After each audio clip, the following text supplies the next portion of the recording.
We are live.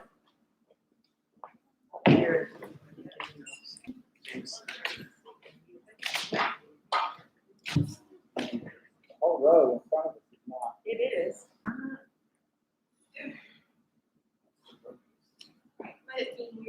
Is everybody's? Yeah, not kindly. I'm fine being here. I'm gonna go grab my iPad. Do we have a word from Jason? If it's just the passcode, it's 1, 2, 3, 4. No, it's not the passcode. It's like, I don't know. Oh.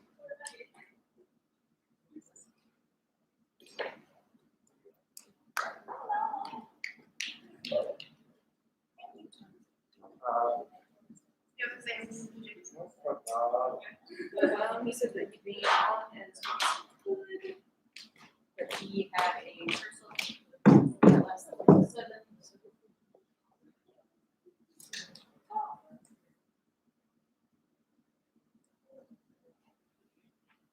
Yeah, just a picture of potatoes. Why do you see it? Well, you'll be on stage, but what you tell me in the break. Tell me in the break.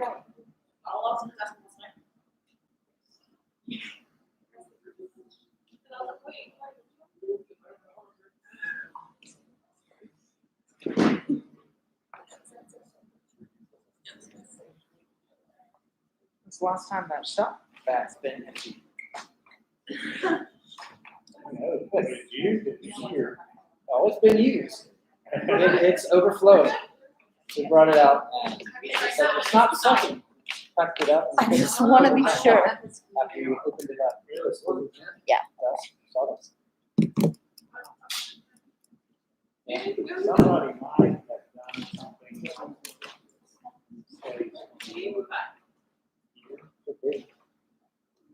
Rub, back, rub. Here.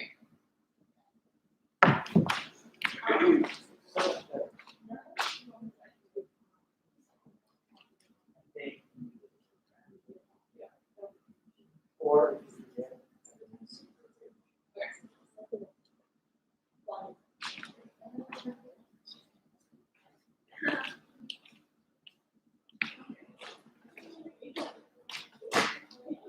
It's an hour now, dude.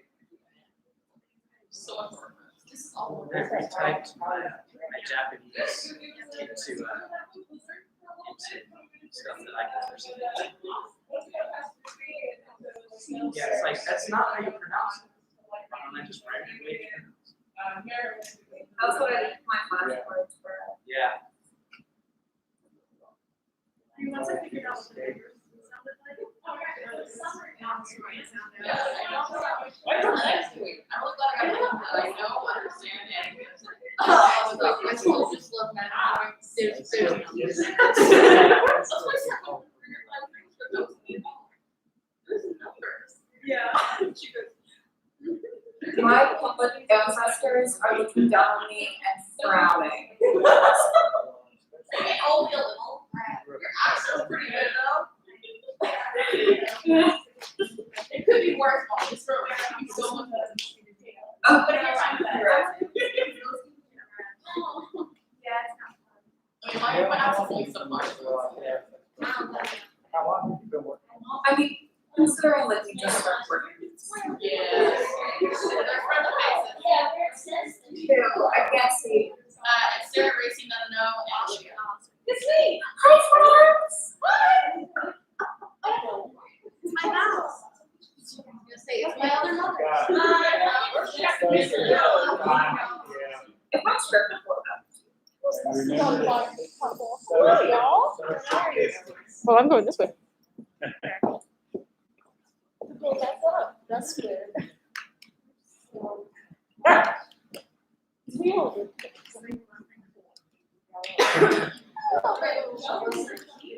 Thank you. Think that's some really weird. Yeah, tell me about it.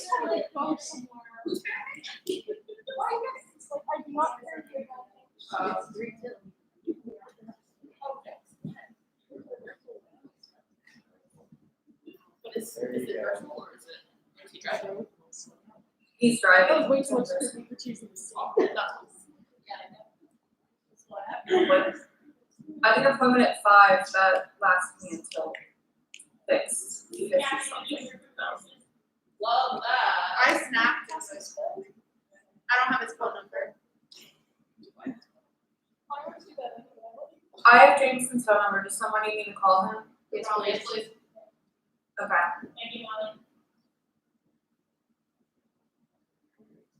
I might have to leave the call to do that. So I'll be right back.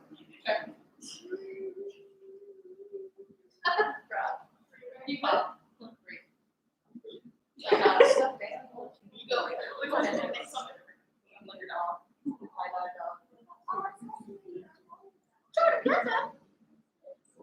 They had lots of interesting kids this house. I was like, this interesting thing here is dogs. Okay, so I left. So we had one. It was a bully at the time, and then I was like, I went up there and then oh well, it's not athletics. Other classes. That's One of my yeah.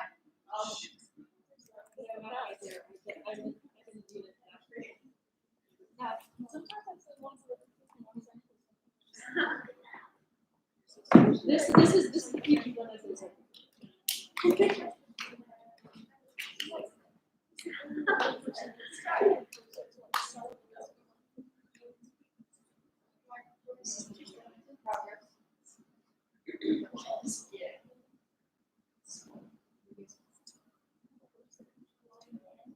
How'd it go? He said he's parking and then he'll be.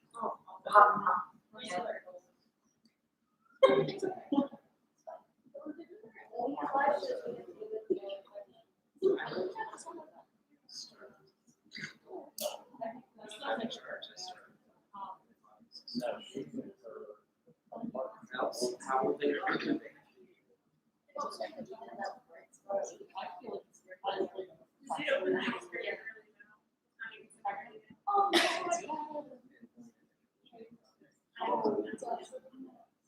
Oh.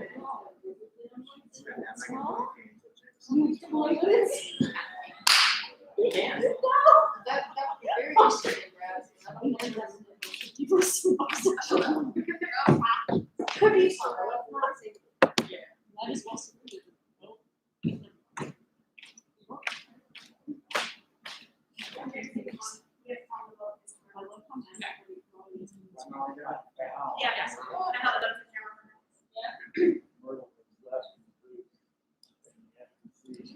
And then my sister for me. At least we know that we're going to constantly charge. Yeah. Yeah, so. I mean, everyone calls me Maddie Molly anyway, so we're practically the same group. Nope. Yeah, our parents. Okay, perfect problem. Ladies and gentlemen, it is 7:30. We are going to hold just for a few more minutes because we have one of our actors in Missouri who is still getting connected to us. So if you're watching online or if you're in the house, just hang tight. We'll be started momentarily. I'll introduce us when we're ready to go. Thank you for your patience. Thank you.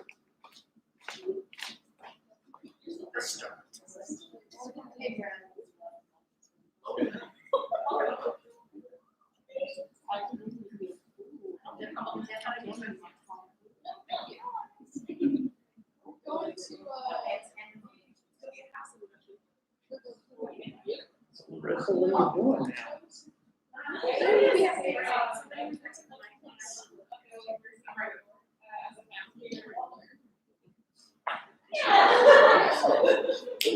How did that happen? I think it does it.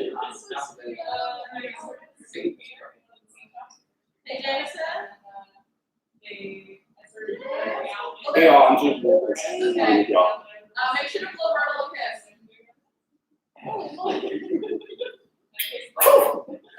That was my kid. She got it. She got it. You can tell. You can well. I know. That's awesome. I think you mean well.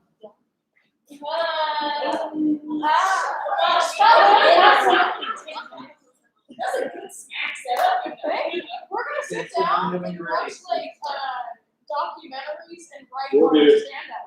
later tonight, and we're going to it's online. Can So it's you- gonna be a bunch of I guess what I like should have said six. is.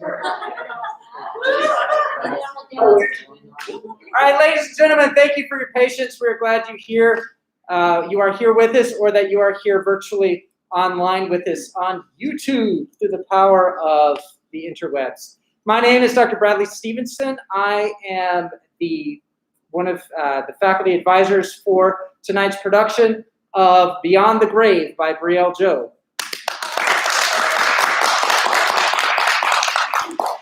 What we're going to do this evening is we're going to have a reading of this new play that is being developed by Brielle Jobe. She is a senior BFA musical theater major. She's also in our honors program, and I would like to personally apologize for the misspelling of honors in the publicity materials. There is no apostrophe in there. I have been vigorously corrected about that fact, and I take full responsibility of that mistake. What you're going to see tonight is we're going to read this play to you. We don't have scenery, we don't have fancy lighting or fancy costumes. What we have is the power of the spoken word and the power of our author's play script that she has developed for us. We have a reader specified way for us for stage directions. She will be reading stage directions that cannot be performed by the actors up there. So if you've never been to a play reading before, or if you've never listened to one online, it's slightly different than seeing a fully produced play because it demands a lot more of your imagination. So we hope that you will go with us on this journey in your imagination. Try to visualize the things that you're seeing happening in front of you as if they were happening in the scenery that's being described by our stage direction reader. This play is part of Brielle's honors thesis, and it's exploring xenophobia and ethnicity and gender's part of it too, but identity in a globalized world. And following the reading, which will take about an hour and 10 minutes, we'll take a break, but then we will engage in a talkback session that's partly dramaturgical in nature, partly to help our playwright develop her play and hear from you about the experience that you had, but also partly to engage in the bigger topics that are explored here as part of our campus's initiatives on equity, diversity, justice, and inclusion. So we hope you'll stick around with us after the reading for a half hour or so to talk about that. For those of you who are watching online, we'll have someone down here looking at the comment section to try and integrate you as well. So we hope we will all be able to participate in that talkback session. That'll be you. Okay, she's ready. We also wanted to say this play does explore race and ethnicity and different cultures. We have had some last minute casting changes that have forced us beyond powers beyond our control, that some of the performers will not align with the ethnicity of the characters that they are performing. We did the best we could in the 36 hours of notice that we were given that we would have to be doing this. But this is part of that conversation that we want to talk about, representation and identity and ethnicity and diversity in the theater and in the world at large. So there's a lot to talk about in this play. I think you're really going to enjoy it. Without further ado, we will begin with Beyond the Grave by Brielle Jobe.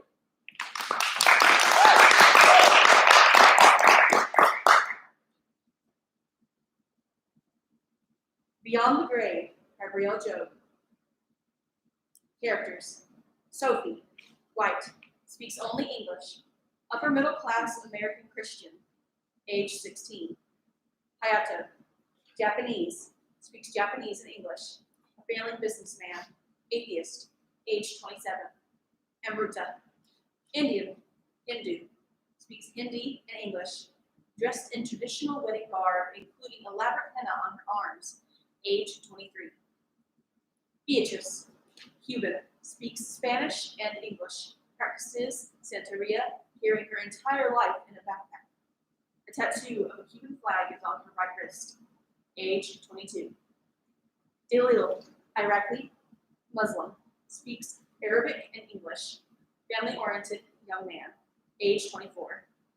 Nishuti, Hutu Rwandan, Catholic, speaks French and English, an academic, age 26. Kuna, Polish, Ashkenazi Jew, speaks Polish, English, and possibly Hebrew. Very small both physically and otherwise, age 18. Each character will be speaking their native language at some point during the show, as well as English. When speaking English, it is important that there be a distinctive and appropriate accent. Things to consider when accounting for accents, rhythm, speech, phrase patterns found in the culture's music. 7. An international airport in the United States. Time, 2016. Scene 1. Airport ambience as the lights come up, rolling suitcases, announcements in different languages, the beeping and scanning of machinery, etc. There are 6 tableaus set up. We only see silhouettes. A man of almost 30 sits at the bar. A young woman is seemingly being fussed over by a character unseen. Another girl is nervously clutching papers with only a backpack. A young man travels with his family unseen. They are stuck in security. Another young man pores over a small book, and a young girl is seated alone on cell phone. Sophie enters, wearing headphones and carrying a backpack, pulling a rolling suitcase. Her music mixes with the sounds of the airport and other languages being spoken in tableaus. そして5と表示されます。彼らはその世の英語を続けます。私の父はシャビのための板。私は学ぶけです。私は決してしませんでした。私は決してしませんでした。私は決してしませんでした。だから私は今ここにいます。それは歌です。絶対にできたことに騙される。今私は今までいた過去の場所の没します。私のセンスはとても変わりするでしょう。しかし、彼らはね、すつています。彼らは死んでいる。いてしまれた。彼らはただ死んでいる。その彼の他の皆同じように。Ah, Katya! Hi, Vicky. I said I can try yet to have a hi. Ma, please. I think we're phone la karna. Well, happy me. Dar chiki was. Well, go back over there from what part would you? Yeah, our magic dar must be holy. 1, 2, 3, pasaporte, identificación. 1, 2, 3, pasaporte, identificación. 1, 2, 3, pass. Startled by a loud announcement, she looks up as if out of a large airport window and sees the city for the first time. She stops in her tracks. Bonito. Está bonito. Oh, mamá. Está muy bonito. Es como un sueño. Plátano y plátano se ponen de botellas y toca las estrellas, como las balerinas en La Habana. Saya kun Shaya aula maya. Audikiri fahit. Andara jawi safri. Wadaya ki jawi safri ya omme. La aude la khale. Ya omme inaham yara hasu. Aula fahit. Iabone. Audila ona. Amina is haba wasinki. Behi min fadlik.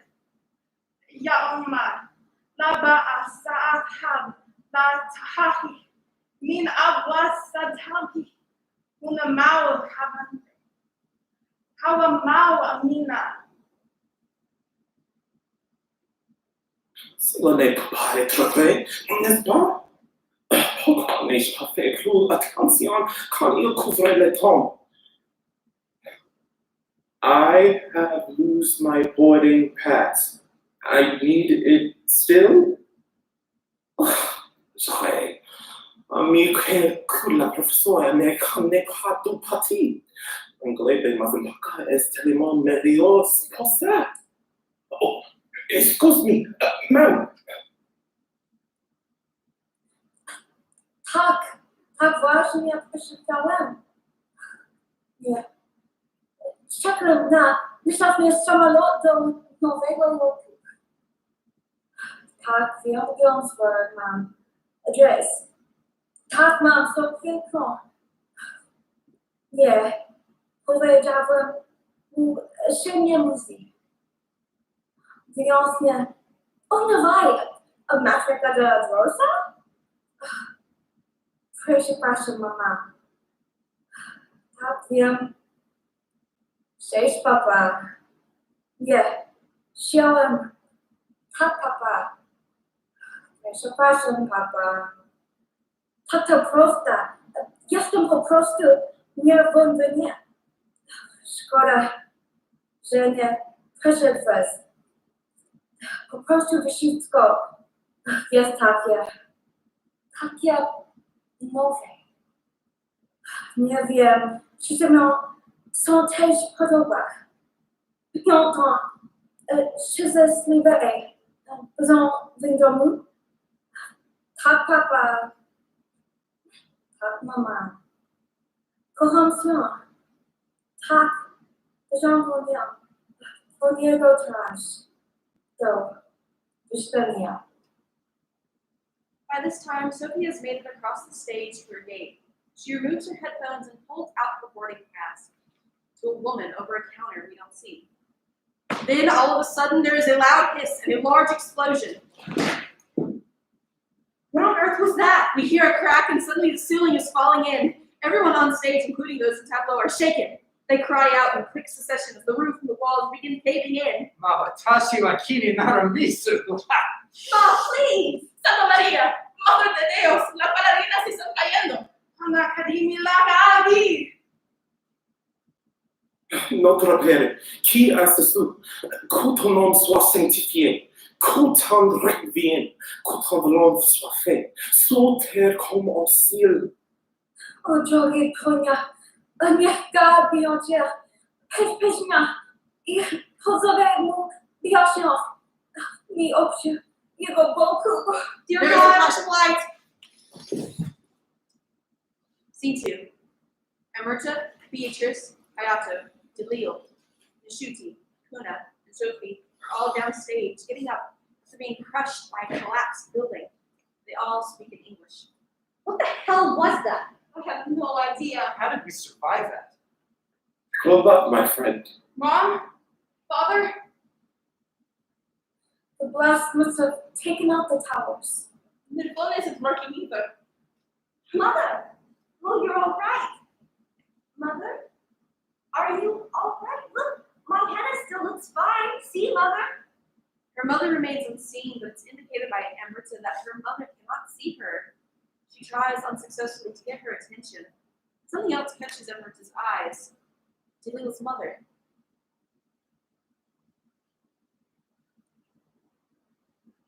Oh, ma'am, Sir, excuse me? Your mother. I think she's looking for you. Oh, peace be upon him. Mother, it's all right. I'm right here. Mother, I promise it'll be all right. I'll find Amina and the children. I don't think they can hear us. I don't think they know we're here. What do you mean by that? Miss, what do you mean by that? I think she means you're dead. I think we all might be. What do you mean we're dead? I mean, I think this is the afterlife. No, that's impossible. You're telling me. I don't know. Maybe the saints have brought us here. The saints? Perhaps they have brought us from the material world. You mean to say that this is some kind of limbo, purgatory? That can't be right. I can't be dead. I'm only 16.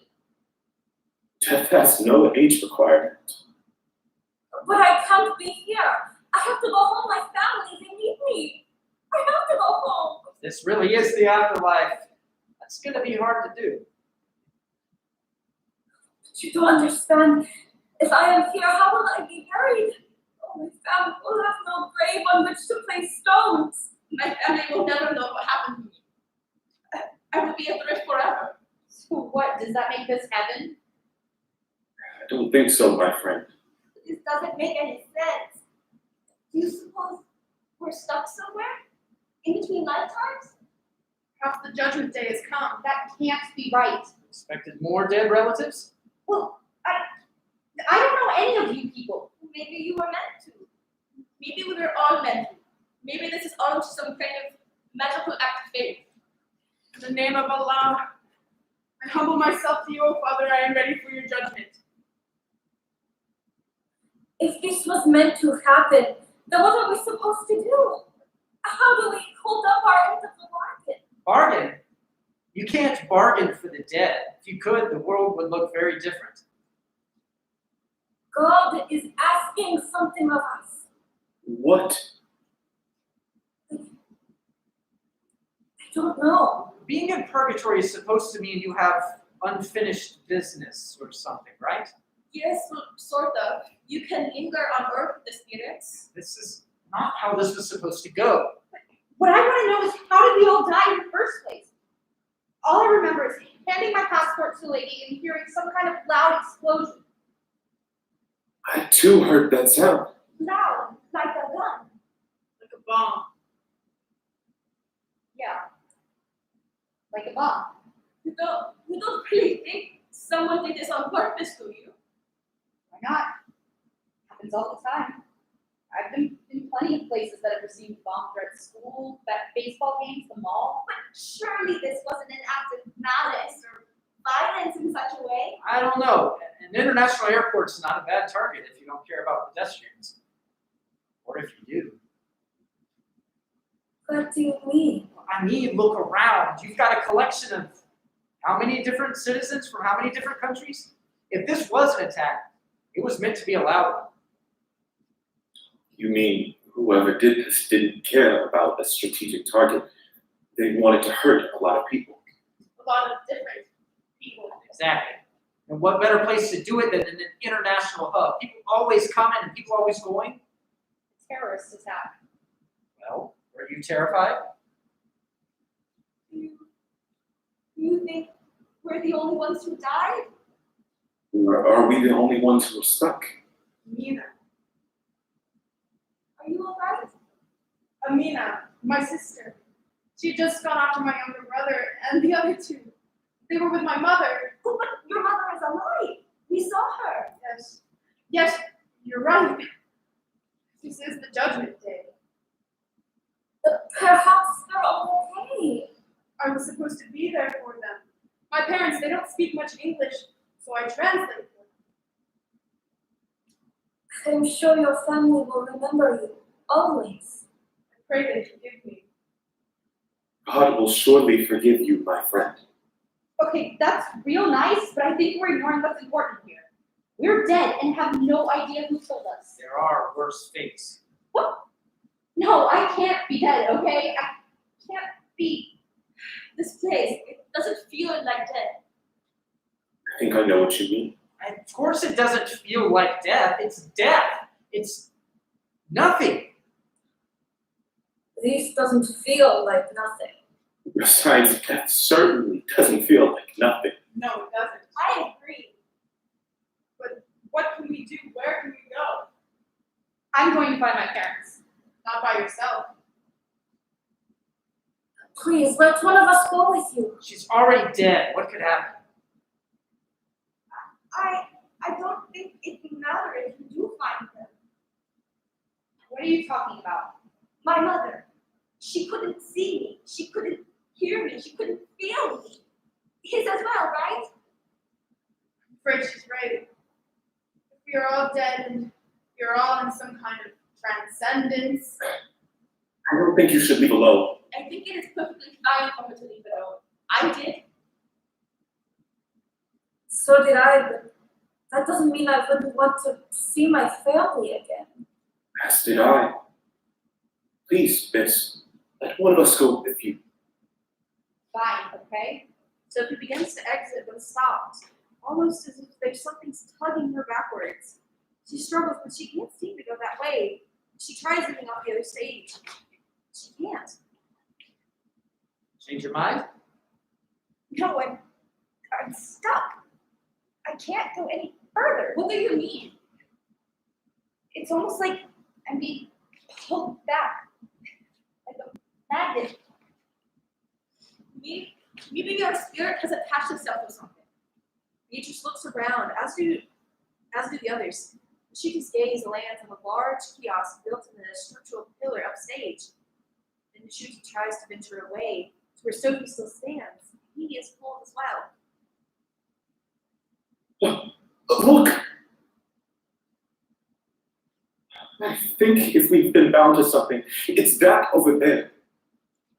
I was over there charging my phone before the explosion. So was I. I went near that place looking for Amina. I was sitting next to you, there. And you, I believe you were with me. Beside me. I don't remember where I was. Well, I was over there handing the flight attendant my passport. Perhaps the explosion knocked you backwards. I doubt it. You'd be surprised what the force can do to you. Oh, like you've been blown up before.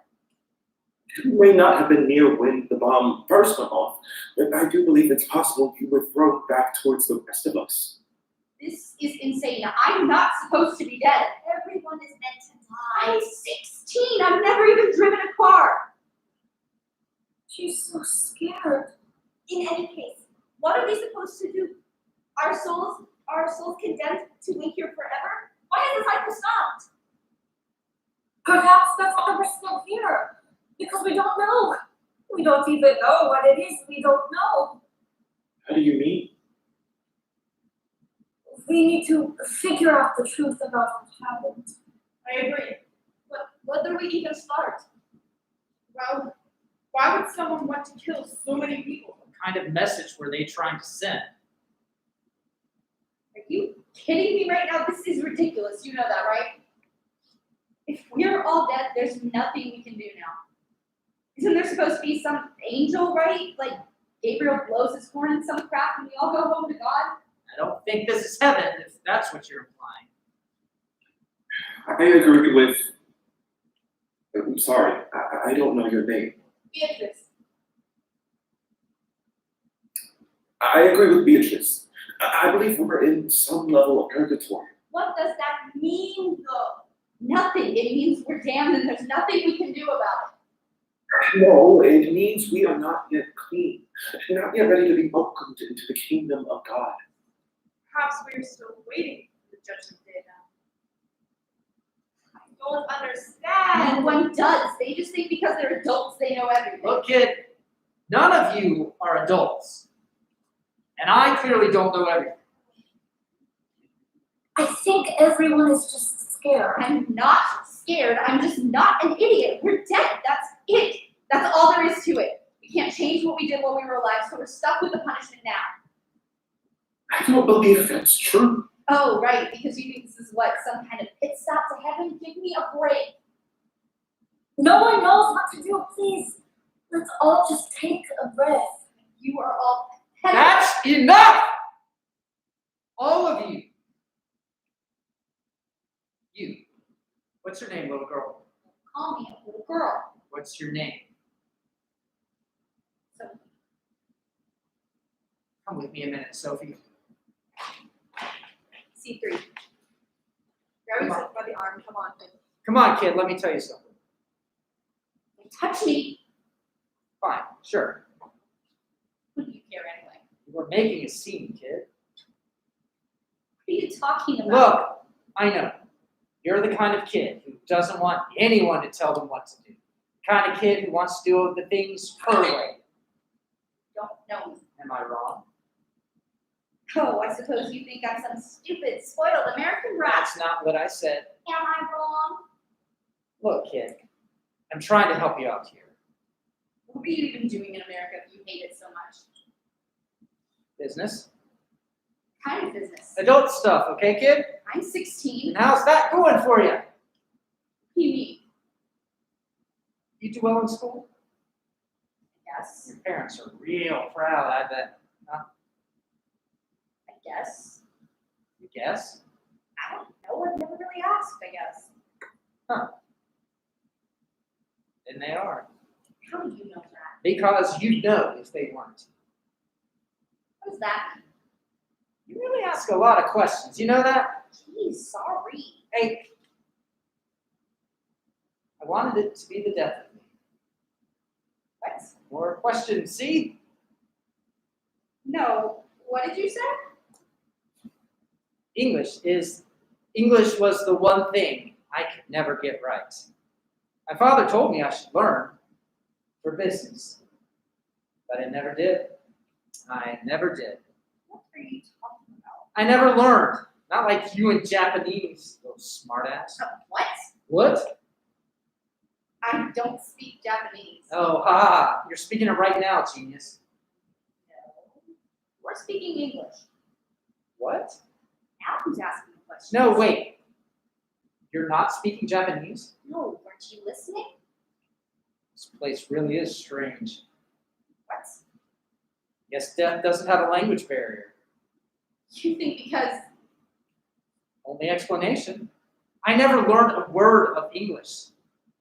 Sometimes I think it was out of spite. why?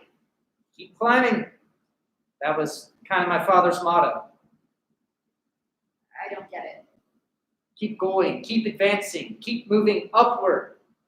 Without English, that's pretty hard to do in the world of business. Yeah, Sorry. not your fault. It's either that or Mandarin.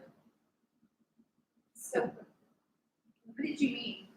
That you wanted America to be the death of you? So I realized I was useless. I had to get out. Like a coward, I ran away.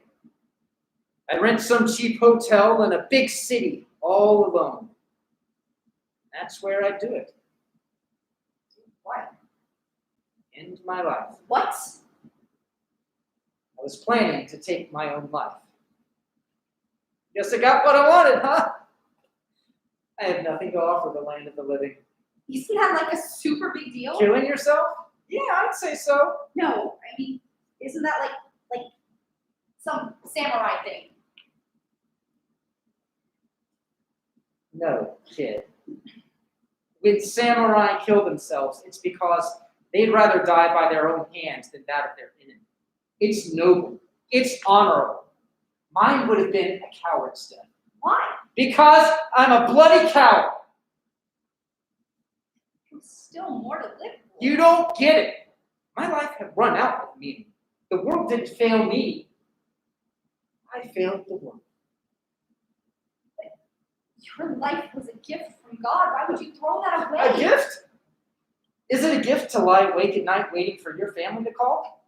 Is it a gift to look all around you and see righteous characters and phony legends and stupid kids' cartoons that are way better for this world than you'll ever be? Is it a gift to live in a world that expects you to be better than perfect, but offers no help?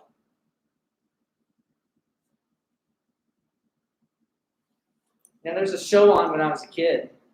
One character, they'd always say, if today is bad, then tomorrow will be better. And if tomorrow's bad, try a little harder. Well, I tried. All life is sacred. That what they tell you at school these days? No. But that is what they say at church. Ah, love your neighbor and all that, eh? Exactly. That's one fairy tale I never believed in. What do you mean? More questions? Yeah, more questions. I'm a teenager. I'm not an idiot, okay? So you wanted to kill yourself because what? Disappointed? I brought dishonor to my family. What does that even mean? It means that there were expectations placed on me and that I didn't exceed them. I didn't even meet them. So you were expected to exceed expectations. Doesn't that kind of defeat the purpose of them being expectations? I guess you're right. I know what you mean. Sometimes family pressure is hard. It sure is, kid. It sure is. Scene 4. Shuji looks over a small photograph. He just approaches. Pretty crazy, huh? This place, being dead, this whole situation, Yeah. not exactly what I expected death to be like, if I'm being honest. If I've learned anything in my life, it's that death is never as you expect. I know what you mean. Nothing is in our control. We all make choices. That's in our control. That is your brother. Yes. He has a machete. Metapad killed one too during the harvest. My brother was no farmer. Oh. He looks like you. Or rather, I suppose you look like him. Strong and kind and friendly. Like you could always count on him to be there for you. He is all of those things. He does whatever it takes to protect and provide for our family. He is back in your home. No, Oh, he is dead too? no. That's very brave, protecting his family. I wish I were like that, but I ran away. My parents sent me to this country for a better life. Don't misunderstand, I love Cuba. It's beautiful there, but the country is very poor. I came here to work. Then I'll send the money back home to Mama and Papa, grandmother and grandfather. So you are providing for your family. I guess you're right. That's why I came here as well. I was supposed to be going to school. I wanted to be a teacher. I think you'd be a great teacher. Thank you. That's very kind of you to say. Where are you from? Small country in Africa. Rwanda. I think I've heard of that place before. It's beautiful there too. The banana trees and the marshes. Your brother, he is still there? Yes, What does he do? What? You should be ashamed of their family. I just am not ashamed. Oh, My brother is in prison. what did he do before? He was a farmer. The machete. He protected us. What do you mean by that? He did what he had to do for his family. Are you afraid of me now? Forgive me, you're both already dead. The dad can still be afraid. Yes. Suppose they can't be. With the machete. Yes. I'm sorry. What?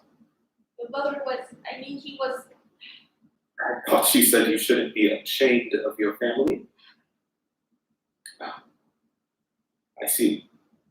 You shouldn't be ashamed unless there's something to be ashamed of. It was hard for me at first to watch him wipe blood off his face, wondering if it was his. But he is paying his penance. I believe that God has the power to forgive him. what about the people he killed? I pray their souls find peace. I pray for them every day when I pray for him and my mother and my sisters. Your family?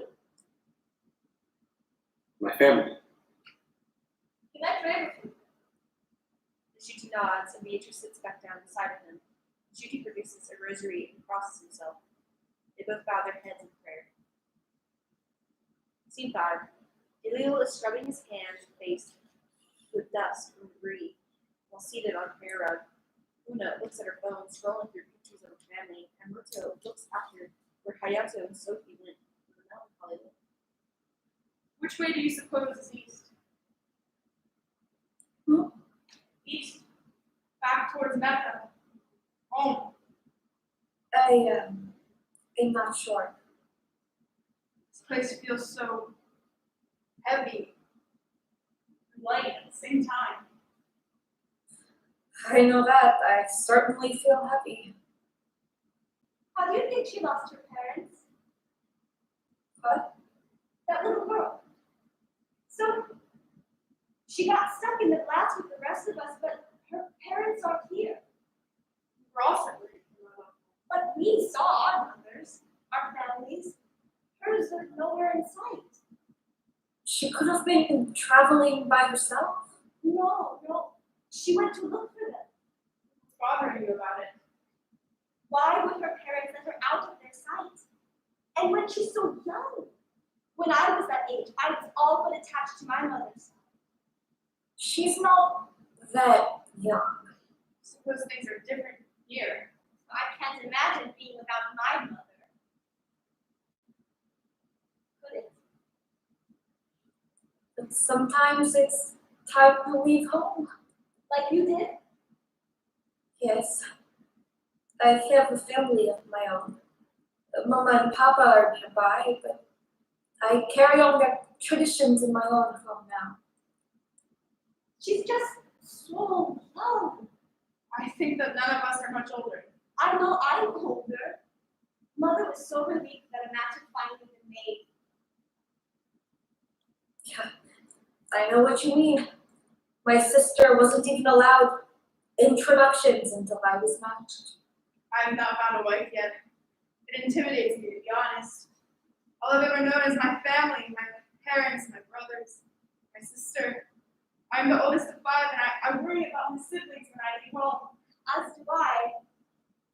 I miss my younger sister sometimes, but I see her frequently. But my husband and I live nearby. Lived nearby. Oh, what are we going to do? I am going to pray about it. However, I don't know what time it is or where we are. I'm not so certain time exists here. And I'm not so sure we're anywhere at all. I feel that perhaps we're in some state of transcendence. In between. Perhaps. Waiting. What for? Judgment. There must be something for us to do. Something is being asked of us. I just know it. I feel it. You should all pray. These characters are incredibly devoted in their beliefs, and the sequence of prayer should reflect that. It should be distinct in their expression of posture and action and words. Do either of you have any water? Oh, of course. Here. Thank you. He begins pouring over his hands, feet, and face. Do you have some food or some kind? Sorry. I do. When you're a mother, you're always prepared. Thank you. Lil continues washing himself and then kneels on his prayer robe, prostrating himself. And Rita finds a somewhat elevated area to sit cross-legged and places shrine-like items, including the food in front of and slightly above herself. She lights incense, oil, or a candle and clasps her hands in prayer. Rita opens up a picture of her family on her phone again and pulls it close to her chest. She should involve a rather intense moment of contemplation. Clear stage pictures should merge, playing on the different levels of the wheel on his knees, and Ruth is slightly elevated, and Kuna remaining standing. They all begin reciting prayers. The specific verses can be chosen either by the director or the actor. They should all overlap and involve an orchestra of prayer and subtle movement that fits together with a piece of performing arts. Voices get louder and louder. The lights fade.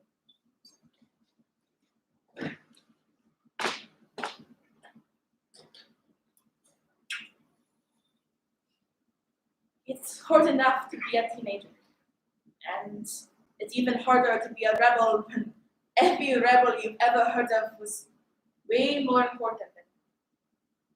Don't get me wrong, Fidel was magnificent, but he sets a pretty high standard. That's what I love about Cuba, though. It really is a telenovela with a daring, charismatic young man who comes out of nowhere to take the establishment by storm. It's so dramatic and romantic and exhilarating and scary and beautiful all at the same time. My grandfather still remembers being a little boy too small to run off with his papa. To help in the Zafra de los Dias Millones, I definitely would have gone. But instead, I am here in the United States where there is work. I didn't want to go. Mama and Papa made me, but I'll always have a piece of pupa with me. My family doesn't know. My friend is in the back room of his house. Is he not a brilliant artist? It's so pretty. I look at it and think of him and my grandmother's pupusas and going dancing with the girls and saying prayers for Mama. And that's what I love about him.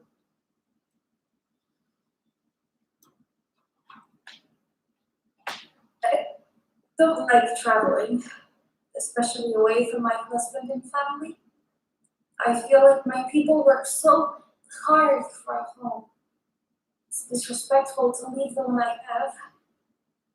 But Dad could not leave his work, and my mother was kind enough to take the baby.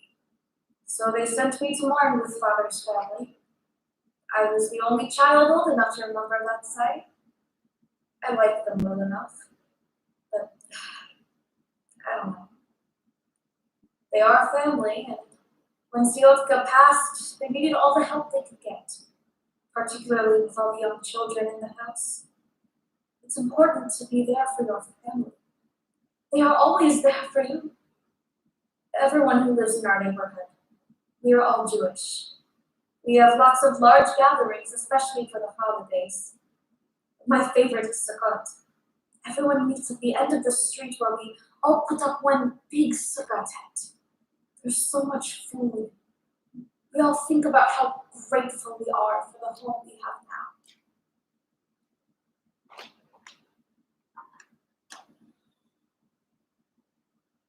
I love the airports. I understand that's usually kind of a joke in America, but I do. I really do. I love leaning back and listening to sounds. It's like music. Women's shoes clicking on the ground, wheels rolling on suitcases, the stirring of coffees and drinks at cafes and bars, announcements coming over in the speaker in countless different languages. It's like music.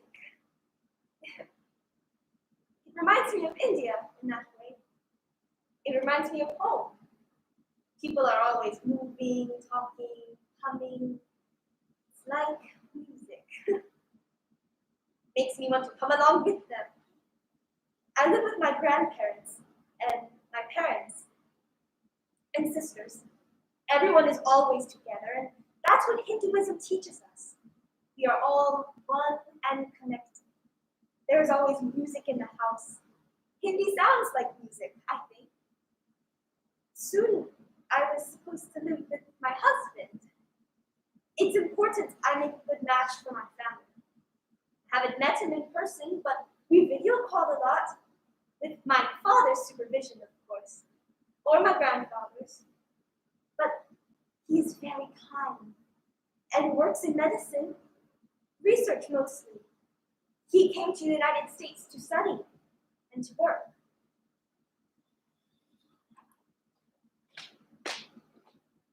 My brother, he swung the machete, the hunting season.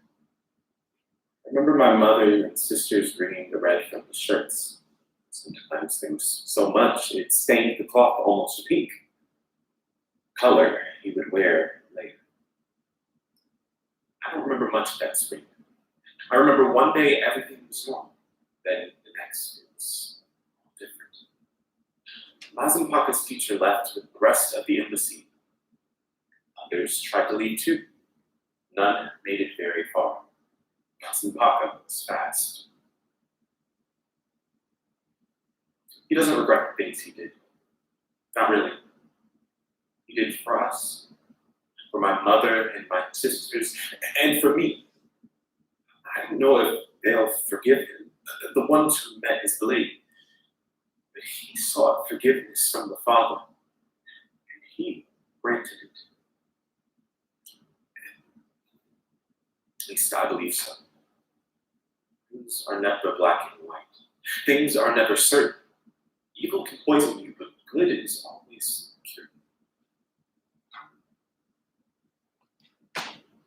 I remember watching these shows when I was a kid, reading my favorite manga while I waited for my parents to leave the office. And all the heroes, all of them were the same. They all had this optimistic, go-getter attitude that I could never quite find for myself. I've always been more reserved, more contemplative, meditative almost. Look at me now. I still look like I just walked out of school with my button up and tie. That's the cycle, I suppose. School, to university, to work, to family, to work, to work, to work, to work! I tried my best. I did what I was supposed to. Now I have to go. I've given everything that's in me since the first day I walked myself to school, and it wasn't enough. They always told me to do my best, and I did, and it wasn't good enough. If today is bad, then tomorrow will be better. And if tomorrow's bad, try a little harder. They didn't account for those who were already trying so hard.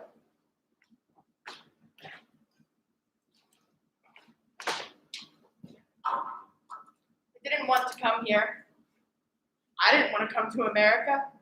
It's a lawless land. It's a lawless land for people like me in any case. But my mother wanted to come here to America. Her sister moved here a little over 10 years ago. Family wasn't thrilled that she left, and I think my mother felt guilty. Especially guilty that she couldn't stop her. She couldn't stop her then, so she wanted to stop her now. She wanted to convince her to come home with us to Iraq. I should have just taken them home.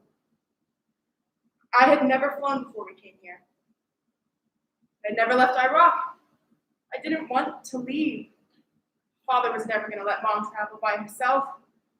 So we all went. We left the skyline, river, mosque. People wondered why we go back. Why would we go back? Because it is home. I grew up dreaming of bombs and smoke and gas. Some of it thrown by the US government, some by our own. But those people have received their justice, and now the law is in our hands. We are on our own now, but we are not alone. We are a community, a people, a ummah.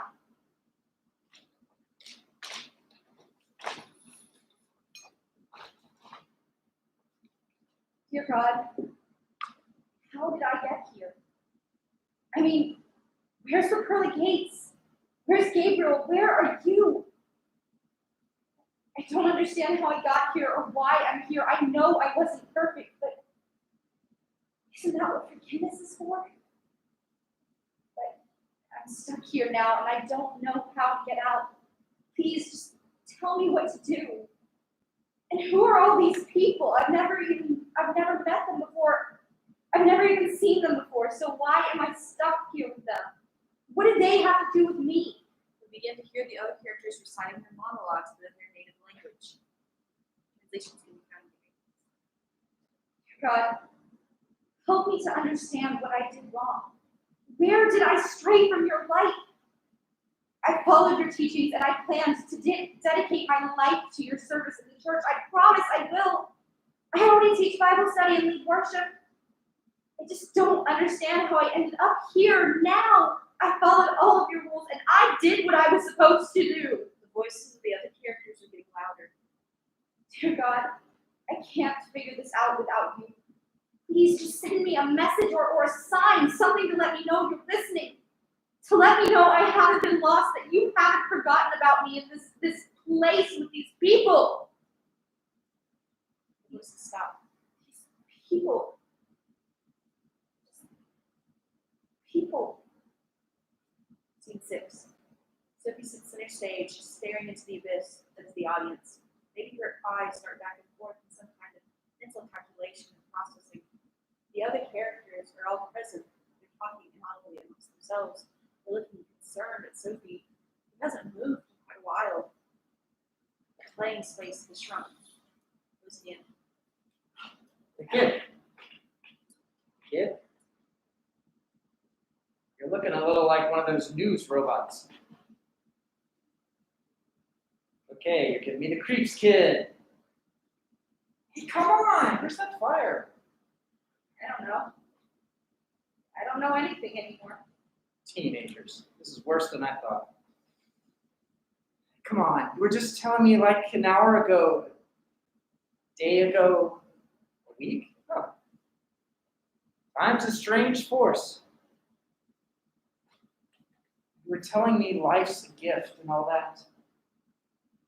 But this is death, remember? Fair enough, fair enough.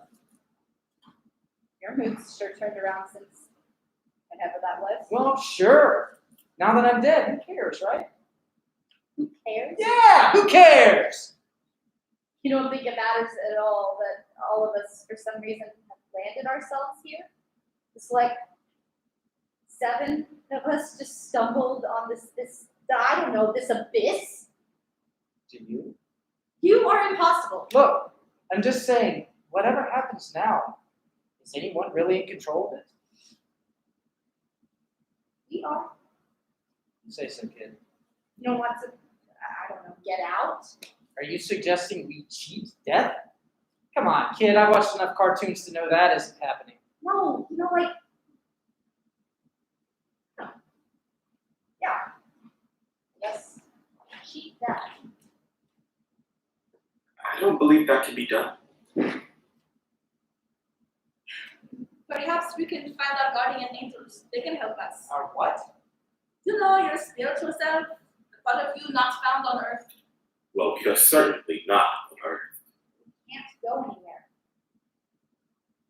Perhaps we do not have to. If we are, as you say, among our spiritual selves already, then perhaps this is some kind of purgatory. And if that's the case, then what? We cleanse ourselves. Somehow. We must repent before we can depart. My name is Nishuti. So, It's nice to meet you, even under such circumstances. I'm Beatrice. Ayoto. You three joining? I guess it's sharing time. My name is I'm Kuma. Leo. So, what's next? how do we get out of here? Do we get out of here? We hear an industrial sound. A collapse. Whether it could be a set light where the space closes in. What was that? Seems we must go somewhere else after all. But where? I think you're right, my friend. This world is collapsing. Well, the airport is still collapsing, but does that mean anything for us? We can't even touch people who are still alive. The kid has a point. Can we be crushed by falling debris if we've already been crushed by falling debris? Another crash. The characters are physically shaken. I felt that. I think we might be in some trouble. Here, I thought my biggest problem today was being dead. Where are we supposed to go? That depends on where we are. Well, there are some options. There are 7 circles, 7 layers. I also imagine there are multiple planes. Dante wrote about 9 circles of hell. Is that what you mean? Geez, I really hope this isn't hell. No, I'm not sure, but isn't hell supposed to be more? Fire and brimstone? Yes, more or less, I thought. I don't know about your circles of hell, but I meant 7 layers of heaven. That sounds much better to me. Me too. If I remember correctly, Dante did not have a very pleasant time. I don't think we are anywhere. You know, that's what I thought it'd be like too. No, I mean, the world is perpetually moving, always in cyclical motion. Like Buddhist reincarnation. Well, yes, it's very similar to Hinduism, but our teachings tell us that the world goes through cycles, like seasons, one of destruction and one of construction. A never-ending story. The Ouroboros. If this is the world being destroyed, are we being destroyed as well? I don't know. The world starts shaking around them, and more pieces are falling. It's starting to look like it. Watch out! I'm with the kid on this one. Shiva, please. It's ending now. Everybody get down. Is this the cycle beginning? We're ending. Larger and larger pieces are falling. The world is shaking and crumbling, closing in on our characters. Another large crash. Short blackout.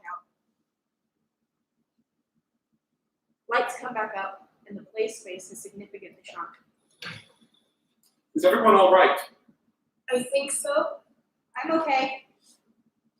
Are you alright? You just like dove right for us. You could have been crushed. I saw the fracturing in the foundation. Based on the positioning, it wasn't going to fall on us. How could you have possibly known that? In an instant. Impressive. I've seen my share of falling buildings. Oh. But we're okay now. This place sure isn't. They all look around, taking shock of the crumbling set. The shooting moves slowly towards the darkness, skirting the playing space. Oh, be careful. Look, The shooting demonstrates that before that he can go no further than the light. He's pulled back like a magnet. Oh, no, not this again. The world is closing in around us. Yes, we are being affected by this place. We're already dead, so it can't hurt us. We don't know that. In any case, we're not gone yet. But we are being pinned in. Walls upon walls are getting tighter, and the light is getting dimmer too. Look up. They do. Sure enough, the light has begun to fade. It's patchy and uneven as it casts across the stage. we can't seem to leave the light. Not that I, for one, really want to. No, me neither. But if the world is coming closer, how do we get out of its way? How did Dante or whoever do it? I never finished it. They went down through all 9 circles. Yeah, I don't know about you guys, but 9 circles of hell doesn't sound fun to me. What if this isn't hell? If it's somewhere in between, I think we just have to wait. Another grumble of the earth.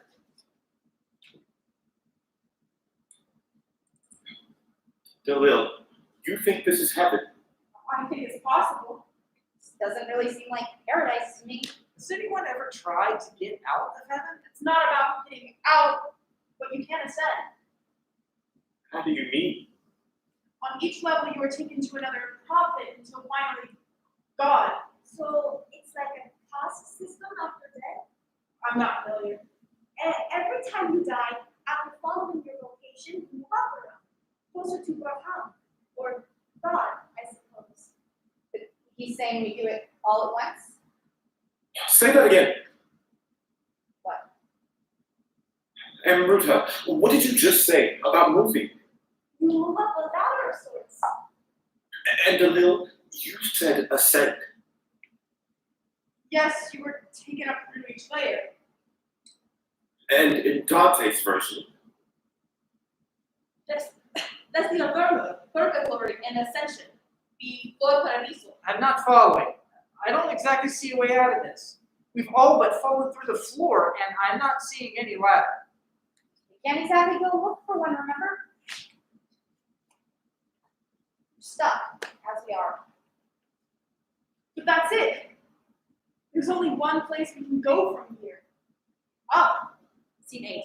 They all began looking around for a way to get up. The lights flickered, and as they progressed, chunks of light flashed before going off completely. Light should close and tighter throughout the scene until converging into one strong beam center stage. You better get going. Lil jumps up onto the set and extends his hand towards Sophie. She hesitates and tentatively takes his hand. He helps her up some of the debris that emerged falling. Beatrice begins making her own way, parallel to the shooting. Buddha makes a quick observation and begins climbing by herself. Gato remains on the ground. what is the matter, my friend? What? Oh, nothing. You're not afraid, are you? The world shakes. Well, I wasn't. Weren't afraid to die before! Oh, very funny, kid. That was because I was more afraid to live. Hayato begins slowly to make his way to the base of the debris. Another quake, lights flicker. All right, I'm coming. I'm going. Hayato makes it to the ledge, outcropping with Sophie and Leo. And now? Rishuti loses his footing with the last quake. Everything good? It seems I'm not as sturdy as I thought. Take a breath. Have faith and imagine you're doing it. I feel foolish. I'm not to be ashamed. Haruta has come up to join Delil and Sophie and now Hayato. She looks out beyond them. Oh, incredible. You say so. It's that way. East. How do you know? I feel it. So empty, yet so full. Potential energy. Is this seriously turning into a science lesson in purgatory? Relax, kid. Some learning will do you good. No, I feel it too. Kind of a, not spiritual energy, but it's like looking up the sky and seeing the stars in the darkness and feeling like you're a part of something bigger. I thought we didn't believe in all that. I don't believe in God. Doesn't mean I don't believe in anything. And just because we don't all believe the same thing doesn't mean we are not all on the right path. We are all God's people, all one community. At this point, Kuna has made her way up to the top. The others are making their way still. Kuna sits in, almost like a childlike posture, perhaps dangling her feet off the edge. Yet we are all different. Different sides of the same coin. That's a lot of sides for one coin. I guess that's why the earth is round. Now who's giving a science lesson? Math. We see that Nishuti and Beatrice have made their way up to Kuna and are looking down at the other four. Well, speaking of Earth, let's get back.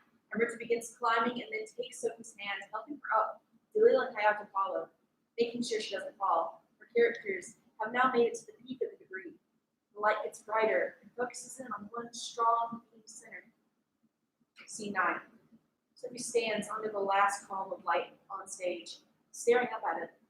The other characters stand on the outskirts of it, watching her. Luna enters the column of light to stand beside Sophie. I know. It's scary. Not scared. You don't really know where you're going. We don't even know really where we are. Not scared. I was afraid when I left home. What? Of course. How old are you, Sophie? 16? I just got married and I'm 18. We're married? I just had my first child. A baby girl. Wow. That sounds scary. It was, but there is nothing I love more than that little girl. Sometimes I'm scared for her. It's just, there's so much I don't know, and there's so much I don't know that I don't know. It feels like I'm being in a whole new world. Yeah, but that's the fun part. It is. I don't even speak English, and I came all the way to America. I left home. Do you miss it? Well, do you think you would have? Maybe at first, but it's an adventure. To go out into the world and see new things. Yes. Meet new people. You try new things. You learn new things. Let that be your guide. New things? Learning. Learning. I thought I knew everything. Let me tell you how that turned out. Oh, no one can possibly learn everything. No, but you can try. The next time, you'll know more. Next time? The giant flash of light. Scene 10. We return to the airport just as we saw it in the beginning tableau. But this time, the stage is fully lit and we see the characters we recognize. Hayato sits on the bar. Amrita and her mother struggle with bags. Beatrice looks frequently over her shoulder. Delil speaks urgently between an unseen TSA agent and his mother. She flips through his dictionary. Luna fidgets with her clothes while she talks on the phone. Sophie moves between the scenes, but she should be dressed inconspicuously to the point where the audience may not even recognize her right away. We hear the same song playing in the headphones from the beginning, but the focus is in each section should be on the other characters. Everyone speaks in English, unless otherwise noted. And then it says, go. They all use English like that. My father said, for business. I should learn. I never did. Never did. Never did. And that's why I'm here now. It's of poetry. Haunted by the thing I can never do, and now I'll haunt the place I've never been. My ancestors would be so disappointed. But what do they know? They're dead. Dead and gone. They're just dead. Just like everyone else here. All right. What do I owe you? What? Paid for it? Well, what do you know? There's a subtle light transition that takes us to the next tableau. Mother, please, it's fine. It's not like it's going to smudge. Mother, please, don't call Auntie. It's so late over there. Just tell her we'll be there on schedule and I will not be late. Amrita struggles to grab everything and gets her jewelry caught in a bag. Mother, please, can you help? I think I'm stuck. Here, let me help. Oh, dear what? Your bracelet is beautiful. Your clothes, they're very pretty. Another transition. 1, 2, 3, passport. Identification card. 1, 2, 3, passport. Identification card. 1, 2, 3. Startled by a loud announcement, she looks up as if out of a large airport window and sees the city for the first time. She stops in her tracks. It's beautiful, Mama. It's very beautiful. Sophie sees Beatrice noticing her as another young traveler admiring the city. She goes up to her and stands beside her. Es como un sueño, ¿no? ¿Sueño? Un sueño de plata y plátano que se pone de botellas en las estrellas como las bailarinas en La Habana. Sophie laughs and dances with Beatrice, who also begins to laugh. Another transition. It'll be okay, I promise. He just wants to see your passport. You have your passport, Mom. There's no need to be nervous. Mom, they're just asking questions. Hey, little one, come back here. Amina, go grab him, please. Mom, it's fine. I'll go check on Dad. You stay here with these two. Amina's got him. It'll be fine. I'm sure they're almost done. Sophia sits at adios to Beatrice and is walking through security easily next to the wheel. Excuse me, is everything all right? Is she okay? Yes, sorry, she's just nervous. In the Flat Semana. Are you sure? She's afraid we will miss our flight. This has happened before. Oh, what flight? Our gate is right there. I'll go tell them. What, miss? Really, that's not. I still have time before my flight. I'll tell them you're stuck in security. Thank you. Sophie speaks at her desk to an unseen attendant, pointing back to the Leo and his family. She waves back and smiles, transitions to the next tableau. Can't be right, can it? Why didn't I pay more attention when they covered tenses? I have lost my boarding pass. I need it still. I wish that American teacher hadn't had to leave. Mazampaka's English is so much better for it. Oh, excusez-moi, mademoiselle. Yes?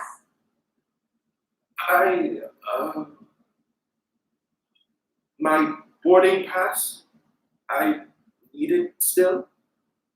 Are you arriving or leaving? Arrivons. Arriving. You just got here? Oui.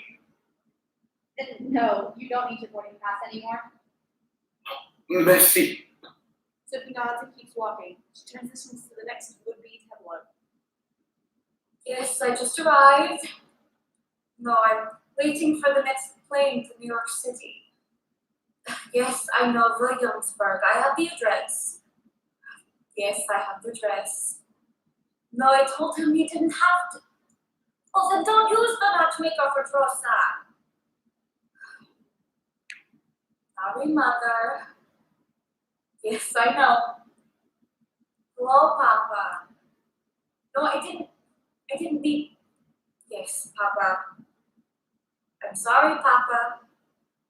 Yes, that's it. I'm just upset. I do wish she could have come with. Excuse me, Are you alright? One moment, Mama. Tak visto w porządku? Sure. It's a little scary, isn't it? It's really big, huh? Wszystko just takie nowe. It's just new. I have to go. But you'll be okay. We're about the same age, I think, and I like traveling a lot. You will too.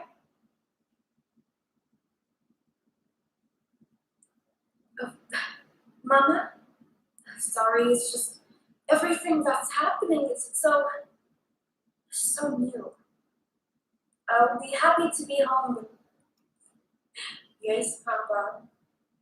Yes, Mama. I love you. Yes, I will call him right now. Goodbye. Sophie makes it again to her gate. She produces her passport and boarding pass. She puts in headphones, takes her documents back, and is about to get on the plane when she stops. She turns around and looks around the airport. She stops and listens. You hear the other characters return to speak in their native languages. It doesn't have to be specific. It can be one of the actors' favorite lines or arbitrary phrases. What's important is that we make out all the distant languages over talking music still playing in the other airplane ambulance.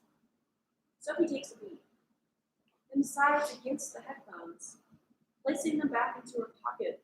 The lights fade on her as the music fades. The lights on the other characters speaking fade, and so does the ambient noise. As the lights go out, we are left in the dark, listening only to their voices, and then those two fade. End of play.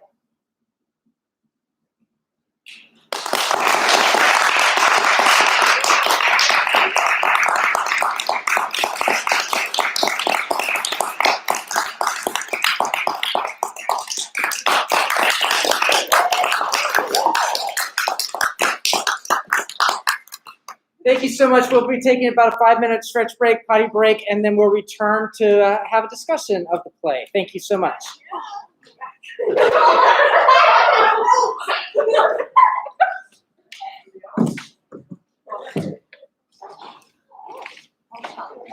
Oh yeah. Oh. Everything pops. You get 8 people. That's good. You leave it running. But I'm trying to get to the. yes. Oh my god. You said it was actually like Feedback.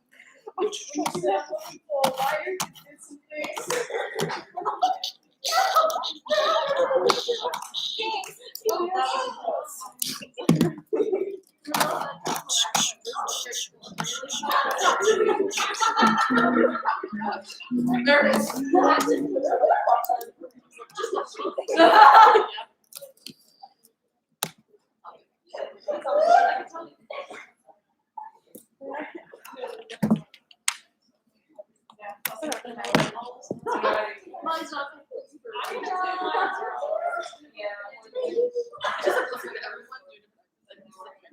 Yeah. So bad. Not during sleep. No. Because it will be distracting. Because we're all magpies. I yelled at you. It's a little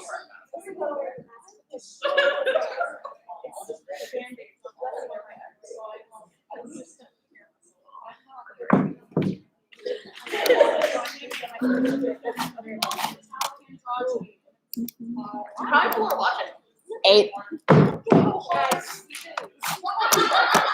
Still there?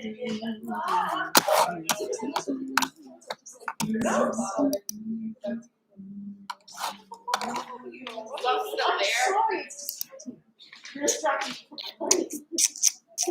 My shoulders are like You look hot. What the fuck? Hey, Brad. We've just gotten so much more about our layers.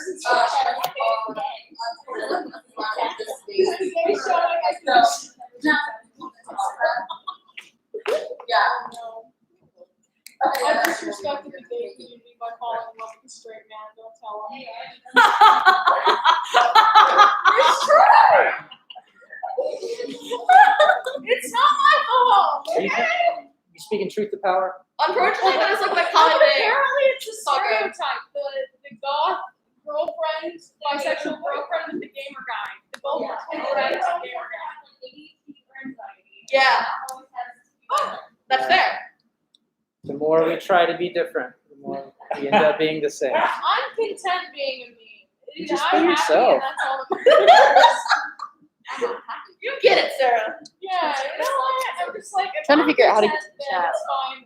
It's hard enough to be happy with yourself. Do whatever works. Working on that. I'm a plenty bisexual, and the more bisexual I become, the better I feel. Yeah, I've definitely thought to myself, I'm like, if like when nuclear war was to stretch out, we were to for some Yes, that's how reason end our sexuality works. relationship, I'm never dating a man.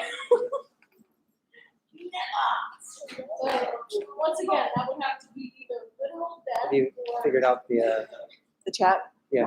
I'm looking at videos. Can you just memorize it or minimize or Minimize it.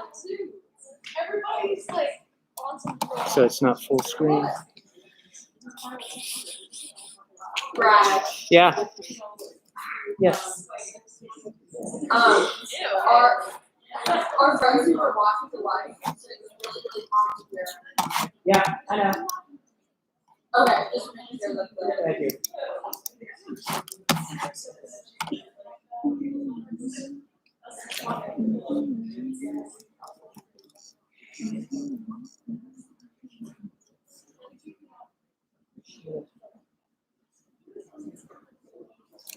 Okay, how come every other time we've done this, it always popped up on the side? Now it's not wanting to. That's why I'm wondering if the screen is.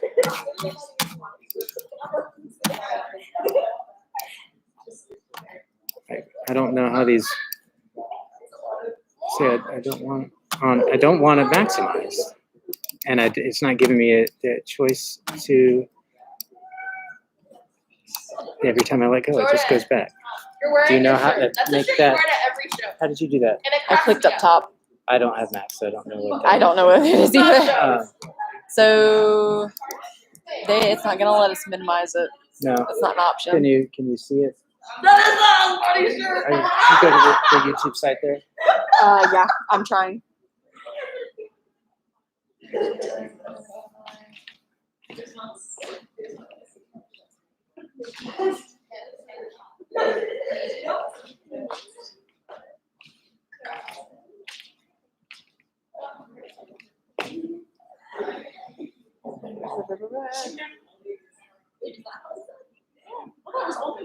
It means you're already dead. It's from You watch anime versus the North Star. A how-to video? Where Yeah. he like punches people so hard that they don't even realize they're dead, and so people shoot them. Oh, I No, I meant go to our YouTube streaming page and look at the actual comments. Japanese Brad made me Japanese I was about to have hard conversations. Let's give another round of applause for our playwright who's now making her way up on stage.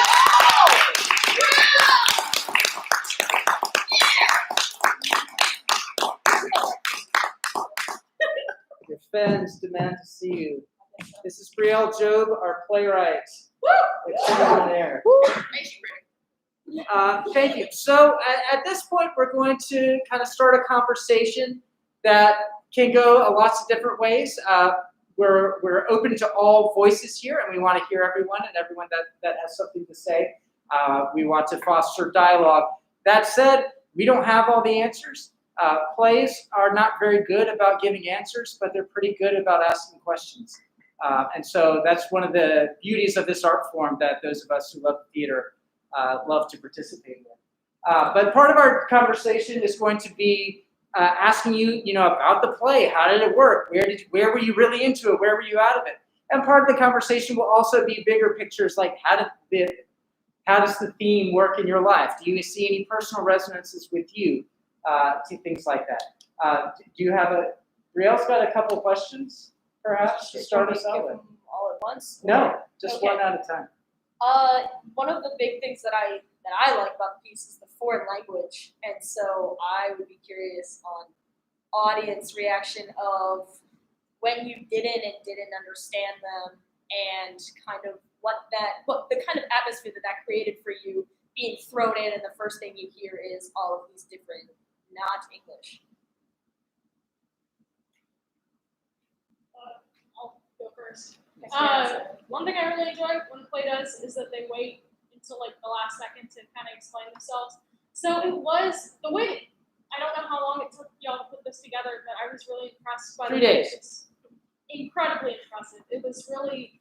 It felt like it was like an actual production. It was actually a staged reading instead of just sitting here and reading lines. I was very impressed by that, and so I was able to piece together like kind of where they were.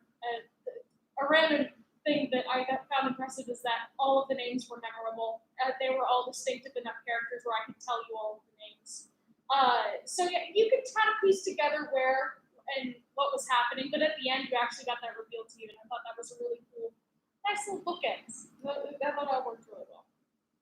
So yes, I thought it was very effective and not overwhelming to the point where it was annoying. You know what I mean? I actually really enjoyed the choice to start in a foreign language because immediately it makes me listen to tone and look at physicality for storytelling. And so, and obviously, like the first one was like, oh, okay. And so it really forced me to rely on a new way of looking at things that normally is like, oh, I can hear English, I understand. And so it made me reinterpret all of these characters in different ways, you know. And honestly, the fact that most of the characters weren't physically cast in characters that they were written to be as really added to that as well. And so I definitely think it forced me to engage faster than sometimes I do with a typical stage reading where you're like. I will say that at some point in the process, we did have an actor that matched the ethnicity of the character for all of them at some point. all of them For at some everyone, point. but they had lots of people backing out. COVID, man. Lunny and then Mr. Singh. I think it really fits totally and navigate to start in foreign language where you're in this place. Because at the beginning shows I always feel connected to it and I'm really lost. So starting like very strongly, thematically, the audience doesn't understand others and we all know the characters don't understand each other. Whoa, it's crazy. And that was a really strong choice. Strong choice. Professor Singh. I think the choice of using various languages also just really sort of further enhances the differences between the cultures and the differences between individuals, right? Which is a big part of this through the whole play. What I would wonder from a directing standpoint is if part of that, what would happen if part of that dialogue lapped and then we brought individual parts of the dialogue out? And I don't know that it would work, right? I'm just wondering in a production setting, what that would do, right? It's interesting. We didn't get to perform some of the overlapping moments that she had scripted in because most of us are not native speakers, and we only had 3 days to try and learn how to sound like we knew what we were doing. So the parts where we were supposed to reread in translation and stuff, for this purposes, we chose not to do out of simplicity to not distract, to not let our inability to do the language correctly distract from the rest of the play and the words that she was trying to say. Are there sections written in that say that the dialogue laps? So in the monologue section, when Sophie speaks, her monologue is last, and ideally, as she is speaking, hers is kind of broken into 3 chunks. And the first one is just her, and then the second one, we hear the other characters speaking their monologues in the language, the corresponding language. So like Beatrice's monologue, there's a translation of it in the appendix of the script in Spanish for the whole thing. And for Amruta's, it's entirely Hindi, etc. And so as Sophie talks, we hear them overlapping, and it gets louder and louder, and then she has a line where she was like, these people, and then it cuts off, and then she says, just people, and then you transition. So there is that section where you would have an overlap of all of the different languages under English being on top of it, of what you're meant to understand. Nana, and then Larissa. And I really, like, it's a shame we can, like, say tonight, but I also understand, like, the limitations of staging in terms of, like, that overlapping, because, like you said earlier, at the beginning of the play, like, also focusing on the musicality of each language. And eventually, if the lapping was done right, like, it almost sounded like musical in some way, like harmonies and melodies, like, all kind of intersecting, and, like, one person's, like, kind of, like, consonants grinds up against someone's vowels. I'm very, like, it'd be so interesting to hear that, how it would go. Yeah, she was commenting for. We've got a note from online that it's difficult to hear through the live stream, so if we can all speak up a little bit. Excellent point on that. One thing I want to shout out that Brielle's talent didn't get to shine out as much was the work that she did crafting the dialogue to fit the vocal patterns of the accents. I was unable to perform a Japanese accent That's okay. appropriately, so that cadence didn't come out through my performance and through a couple others who were unable to do that in there. But she spent a lot of time researching the musicality of each language. That as Amruta says in there, that for her Hindi is like music, speaking Hindi. And I think one of the things Brielle did that she did very well that will come out when we do get a cast that is the cast that she wants, and not a cast that she was forced to have with me, is that musicality, and that which Nana noticed in there is going to, Nana's very close to the play, so she knows a lot about it. That musicality will come out a lot more and I think enhances the beauty of that diversity. And I was gonna say, to that end, one of the other things I tried to do was map their English in the correct speech sentence structure that it would be in their native language. One of the easiest examples is Beatriz, because in Spanish you don't switch question words. Words are just like, you wouldn't be like, do you have a brother? It would be, you have a brother, question mark. So if you notice, whenever Beatriz speaks, whenever she has a question, that's the way it's formatted. And then with several of the other languages, I tried to place the right parts of speech in the right spot. So when you read it at first, it kind of sounds a little bit off, but it's meant to, because it's trying to mirror their language versus English. I definitely felt that as an actor, that this feels weird in my voice. And she said, it wasn't written for your voice, Brad. And I'm like, truth.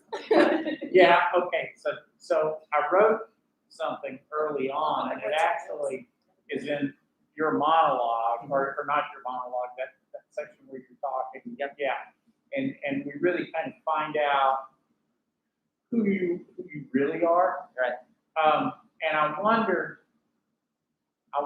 about cultural differences.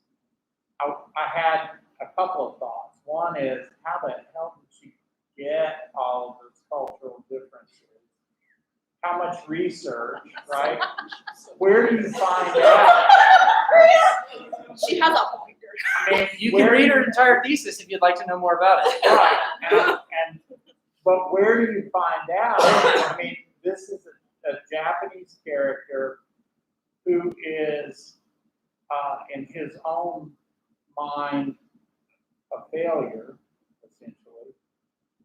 He's not really the nicest guy, right? And so, but yet, if we think about Japanese culture, there's a lot of very polite cultural norms, right? So, how do you find out about the other side of the coin? How do you find out about those cultures and how that works, and how does that affect the dialogue? Yes. Because that, I was struggling a little bit to believe the Japanese culture part, if Sure. that makes sense. Sure. So for a lot of I started developing this play in May of last year is when I started doing some of my character development and research, and my main form of research was watching movies and TV shows made in those cultures. So I watched a lot of Japanese movies and TV shows, I watched things like Rami, which is a series on Hulu that's written by Rami Youssef, who is an Egyptian or first generation Egyptian American Muslim. Never Have I Ever is written by Minnie Kaling, who's an Indian immigrant or Indian American. And so I watched their performance art or their media in that way and kind of reverse engineered based on what I saw in the TV shows and movies. I kind of tried to reverse engineer some of the deeper underlying cultural values based on what the art of that culture reflects. A good example is I actually watched a lot of foreign Sesame Street because it teaches lessons to kids. And so if I watch the Indian version of Sesame Street, I see the lessons that they think kids in India need, which tells me then in turn about that culture. I watched so much TV over the summer. Whoa, what a way to go. Did you find that you haven't really had to weed through that? Because I would imagine that TV from the States and Western TV essentially probably has a tendency to be a pretty strong model in other cultures. Sure. So I would imagine you'd have to try to weed out. Yeah, I tried to do things. Most of what I watched was in its original language, so media that came directly from that country. So like Bollywood movies that are all in Hindi.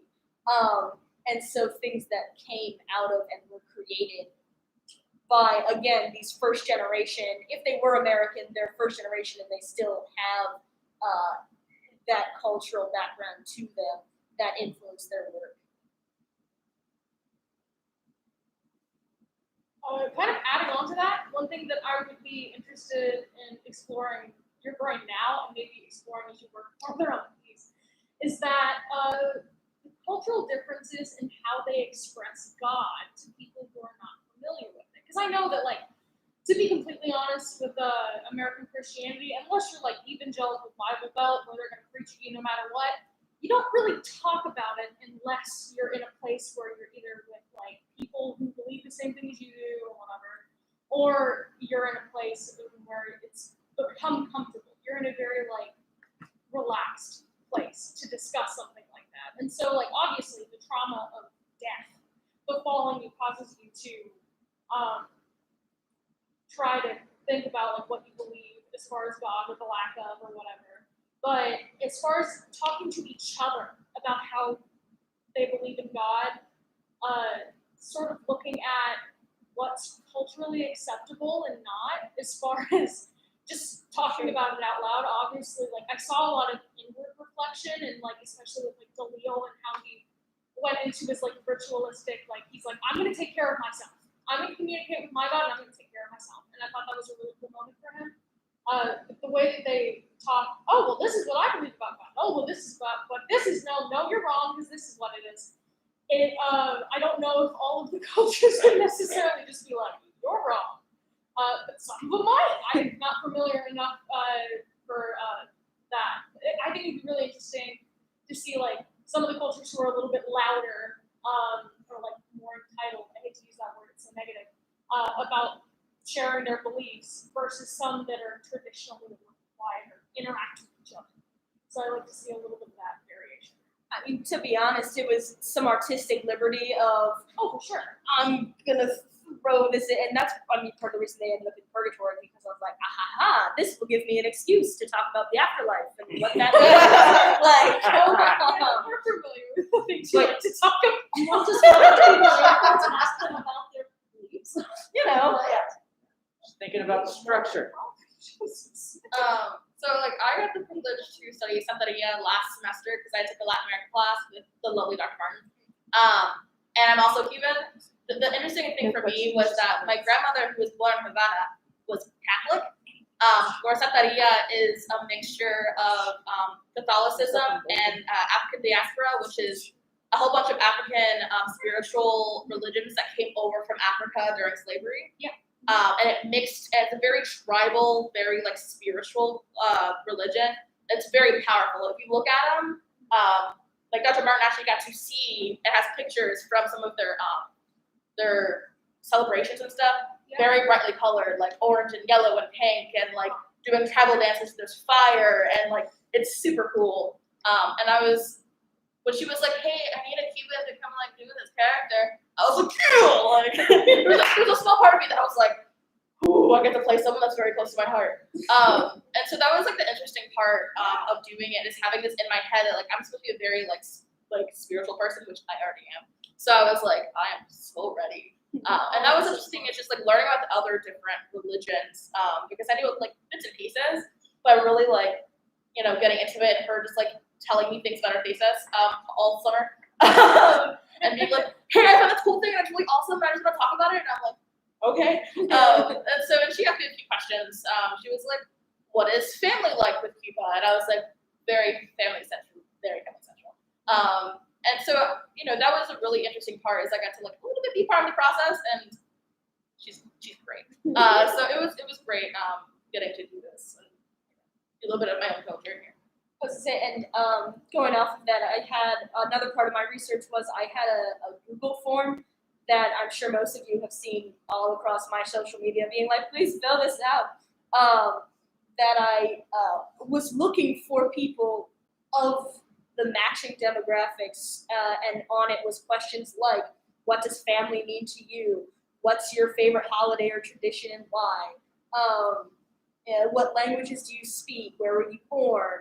Are you religious? How important is that to you?" And so these kind of cultural value questions that I got about 21 of them back. I think most of them were covered. I know I had Christian, Latina.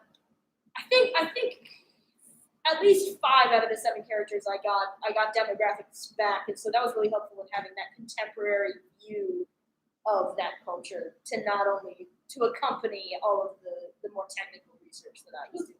Awesome. So she was like, "You're gonna have to speak Spanish," and I was like, "All right, well, this is a language that I'm not fluent in, but I understand, know how to say, and I can only half do a Cuban accent since I haven't seen my Cuban family in like a decade." So I was like, "I got you." I mean, just another testament to what Brielle has put into this.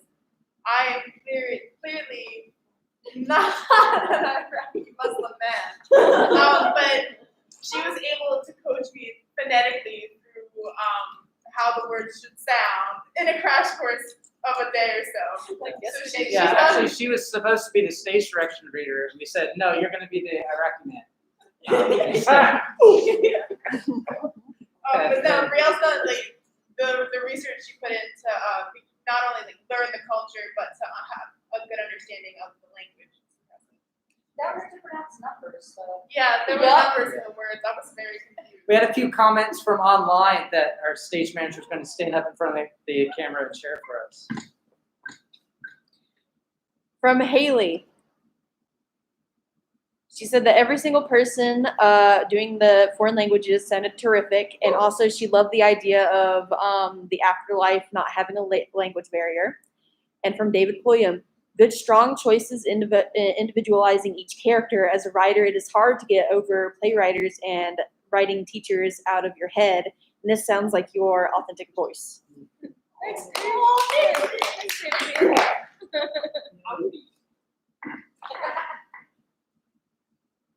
Molly has a question. Molly has a question. It's like a question / comment. So it was really interesting, like along the lines of what Delia said, because I am a Jewish American. My family's all Polish. I've never spoken Polish until this week though, so that was new.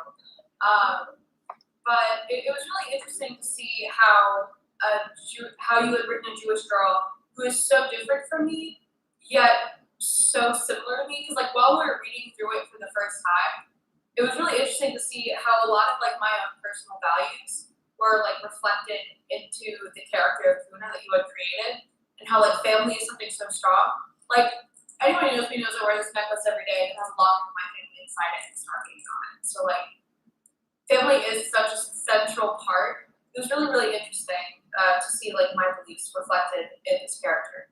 The question that I kind of had was, so usually you watched a bunch of like different things in media to form the characters. What did you watch for like the character of Kuna and creating like a Polish Orthodox Jew?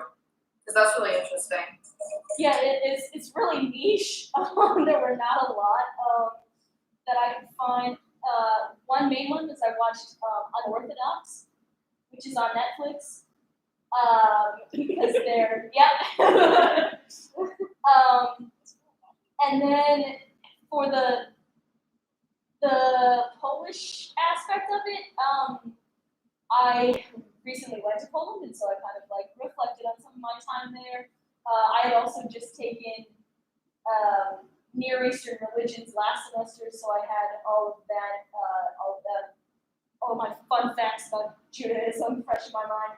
There wasn't a terrible amount of explicitly Jewish media to find. Yeah. And she's like, "Ooh, point made." We are very underrepresented, yet if you look at any producer and director ever, they're Jewish. That's all I have to say. So Molly, you're gonna write now. You're gonna write some plays. Yes! I won't be writing, but I'll be directing. You'll outgrow that one. of these days. Actors, when they get bored with acting, they become directors. And when they get bored with directing, they become writers. Oh, no, that's not They get bored with writing, they die. I have a question. I just want to give a few more minutes in here, but for the playwright, which moments of the play did you find most compelling or most interesting to you? No, I'm asking the audience. Because she knows what her favorite moments are, but she wants to see what were your favorite moments. So this whole time I've been reading, I just didn't know who's reacting to it. A lot of them were just like, down A's and capital. My favorite bit was paralleling the end and beginning scenes, and the beginning is very disconnected. Everyone's on their own, whereas at the end it's like waltzing together. It's nice, and that definitely like I wrote that in all caps. I was like, this is so good. A specific moment that really hit me was the line like a bomb, where it just goes, even Kathy like looked at I got her Dalil. That moment was extremely strong, and I love what If you couldn't hear her, her favorite moments were the parallel beginning and ending structure, and then the moment when Dalil said, like a ball, and we all looked at it. I think for me, the section where we're learning about each character's religious beliefs and the parallels actually that are sort of pointed out between those religious beliefs and the fact that it ties together so that we begin to work together and we find the solution by ascending. So I felt like that was a very interesting moment or section. I would agree that those moments, the same moments that Dave was talking about, really stood out to me, were really strong. And honestly, I wish there were more of them. I wish that there were more of those intense discussions where I am learning as much as they are. Because already I'm engaged in the language barrier, and already I'm engaged in the fact that these are very different people, and it's very dynamic. And occasionally, without being critical or like too critical, some of the scenes felt very topical, and the substance of what's there, it could go so many directions, and it was a staring into a window of opportunity, and I would love to see you expand on that. And while you're answering, if you have any other moments like that you would like to have seen more of, or anything that you felt craving that you wanted more of. Yeah, absolutely. Yeah, obviously, that was one of the moments where I think about a lot. I'm like, yeah, a lot of these religions basically are talking about the same stuff. I thought that was really powerful. And seeing that, hearing that through through what Kathy was saying, through the stage directions, like physically, I could imagine it. It was very clear. One thing that I thought was really interesting is Shunti's talk about his brother, and I could tell that that had a lot to do with the Rwandan genocide. And I think that's a really cool moment to maybe in like a dramaturgical note or something to really educate people on what that means. Because I could tell there was really specific references, something about wearing pink or It's the prison uniform. Yeah, I could tell. I'm not educated enough to get those though. So maybe something where you could really break down these experiences so people wouldn't just carry away like these people speak different things and live different lives, but these are specifics about how these people have grown up and how they've been affected by where they exist. That's a very strong character, and there's a moment there. I think you've got some room to expand that monologue and give us a little bit more depth. Being careful to not derail us from everything, right? I will say, I agree. There's something to love about every character, but he stood out to me, and part of that is because, like, I was also part of the same honors genocide class where we had talked about the Rwandan in detail, so I was able to pick up on some of those details. But even from a moral, ethical, and as he said, an individual perspective, because in one moment he's talking to Beatrice, and he's like, I prayed for victims of my brother. But then in another moment, he talks about how his brother did things to protect them. And that's how he views it. So it's like there's even this tug within him. And it's kind of beautiful how people are so contradictory because it's not a black and white issue. It is so nuanced. And so like that was one thing that really drew me. So while we're having this, a question to you, Brielle, while we're having this conversation about expansion of good moments and good things, obviously you have so many characters, and not all of them can interact when they're in a one act. So my question to you would be, if this were a 2-act, or a 3-act opera per se, what other moments are really important to you that maybe didn't make it in this 1 act, or maybe you didn't have time to write? Oh, jeez. You don't have to answer that. That's a lot. Like, I know that's lots, but if there's anything in particular that comes to mind, I'm just curious. It's like, let me get out of bed. Well, while you're thinking, she's made some cuts throughout this process, and that's one of the beauties of it. In the original, when we first gathered, there were, I think, 3 additional characters that weren't here. The parents of the ones who traveled with their parents, they were having some dialogue, and we simplified it for our reading, and I think through that process, she's like, we don't need them anyway, so we're just fine without them. And so that's one of the changes that we made. I mean, I feel like just because this was one situation that they were all in, I would really want to, because I want to play more with all of these characters together. Because there's something that I like about all of them, of course. And to put them into different kinds of situations and kind of in its 1-act form, vast majority of the point of it was, they're all collaborating, and really they just needed to sit down and discuss and have this conversation. And that's what helps them work together to get out of it. But I think I would also like to explore more discourse of what is one of the earliest things I did is I had a friend map and I had a conflict map. And based on what I thought were going to be, these harsh contrasting either cultural or historical things that separated these, was all drawn up on my conflict map, but I didn't really get to play with that so much because I was focusing more on the unification of them all. And that was something I was thinking about too, because I know it's so hard in 1 act, and you have such diverse people, not just in terms of culture, but also individuals. Not every individual is the same from every culture. So it really is balancing act of both representing yes, that sense of conflict. Like sometimes it would be hinted at, but there wasn't a lot of biting remarks made against it. It's like the emphasis was on unity. Even if they asked questions, but like I didn't see like a lot of you know? Yeah. Yeah, which may be the intention. I'm just not sure. Kylie.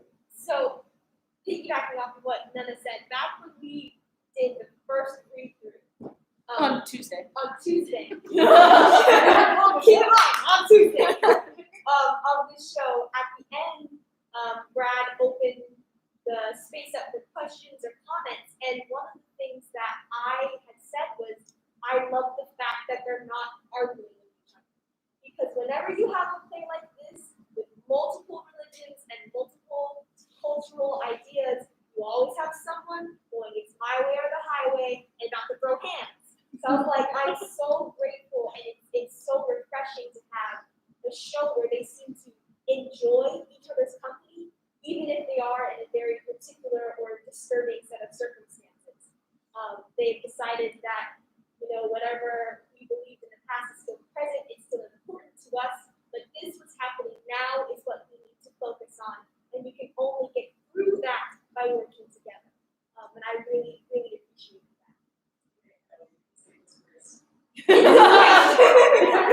Yeah. I definitely, if we make this into a 2-act, which knowing you probably will happen. I really wanted to see just more depth with Beatrice, especially with the political aspect, because the relationship between Cuba and America ain't great. I felt the same way about Leo, because Yeah. he has these nice little, like, meaningful sentences about knowing how a building is going to fall apart or a bomb, and it makes you wonder more about his backstory, because even the monologues are why they're at the airport, but you don't know a whole lot about him. And I was like, you mentioned Fidel Castro in my monologue, which is a Cuban named Harper. I was curious why you chose Beatrice to like Fidel, because there is this very two-sided argument in Cuba as a Cuban, if you do or do not like him. As a personal Cuban, I cannot stand him.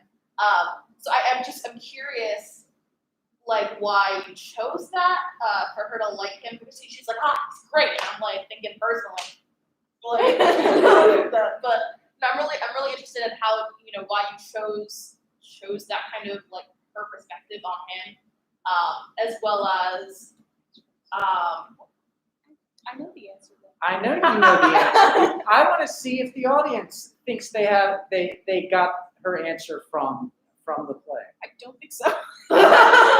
If that's the case, is that an answer that you want them to give from the play? I don't know. What do y'all think? What did the mention of Castro do for you? I'm not familiar enough with foreign relations. I'm a know-nothing theater. That doesn't Most of the Americans didn't notice that. I'm gonna be honest, looking back at the play as a whole, especially near the end, things are losing a turn towards Sophie, like this being more Sophie's journey. And I think pro-Castro stance is very the opposite of the American mentality, and so it's an obvious choice, in my opinion. Okay. For a character who is from Cuba to be pro-Castro, like that, yes. And yet, If still regardless of able, that's why, right. and yet to have this dichotomous ideology, but they're still human beings together in a place that are kind to each other. Although, and I see what you're saying, like that is, because she does know Beatrice as a character now in person, so there's like value there. They never had a one-on-one conversation about Castro or political beliefs though, Sophie and Beatrice. So like, it's there, and it could connect to like this comparison of American narrative to another countries. I think that needs to be relevant. Yeah, no, I'm here with that. I was curious just because, like, having conversations with other Cubans that are not my family, Fidel Castro is also the reason why a lot of Cubans had to flee the country. Like, my teacher, who was a Spanish teacher in middle school, his brother was killed by Castro, and he had to flee, and, like, he's the reason for a lot of issues with Cubans in America, and so it's, like, that choice is a very strong choice, and I do really want to see more discourse with that. Especially with Sophie being an American, and seeing if Sophie understands that too, being 16. Jump in, Molly. I'm like getting itchy. So going back to what Kylie had said a few seconds ago, I just didn't want to interrupt, but she said that she likes that there wasn't really any infighting. I thought that maybe it could use some and then use that as an opportunity for growth. Especially, I felt where this could be.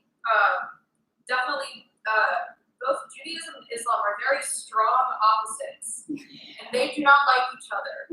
I don't care. I'm Reformed. Us Reformed Jews don't have an issue with anybody, but like super Orthodox Jews and super devout Muslims, there's a very strong conflict there. And I feel like maybe if you were to continue working on this, maybe seeing if you wanted more conflict, a moment there of tension between the two of them that comes to some sort of resolution.